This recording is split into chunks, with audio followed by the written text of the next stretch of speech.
تو میں عرض کر رہا تھا کہ بچوں کی تربیت ظاہری اعتبار سے بھی اور بچوں کی تربیت باطنی اعتبار سے بھی، عقائد، اعمال، اخلاق ان کو اچھے بتائے جائے۔ آج ہمارا سماج کیا ہے، معاشرہ کیسا ہے ہمارا؟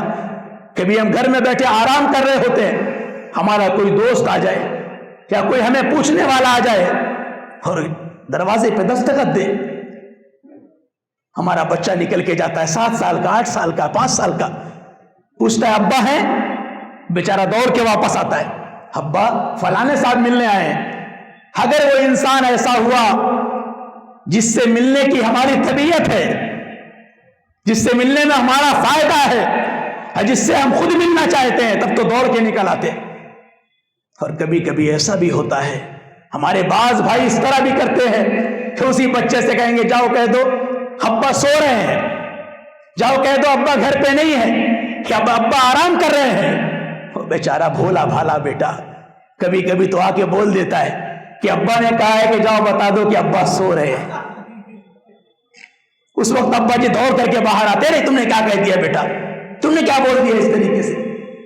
یہ آپ ہی نے تو تعلیم دی ہے، یہ دھوکہ دینا، جھوٹ بولنا بچپن میں آپ اس کے دل و دماغ میں بیٹھا دیں گے تو کل جوان ہونے کے بعد جب دوسرے لوگوں سے جھوٹ نہیں بول پائے گا، دھوکہ نہیں دے پائے گا، تو اپنے ماں باپ کو جھوٹ بولے گا، ماں باپ کو دھوکہ دے گا۔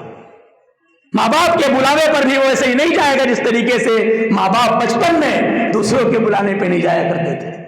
اس لیے بچپن ہی سے ان کو اچھی تعلیم دیں۔ الحمدللہ آج آپ دیکھ رہے ہیں جشن دستار حفظ، کتنے خوش نصیب ہیں وہ بچے جنہوں نے قرآن مقدس کو اپنے سینے میں بسایا۔ ان کا مرتبہ کتنا بلند ہوگا، کتنا عظیم ہوگا، اور ان کے ماں باپ کتنے خوش نصیب ہوں گے۔ آپ اندازہ کریں کہ انہوں نے قرآن مقدس کو اپنے سینے میں بسایا، اس کو مکمل یاد کیا، حافظ بنے۔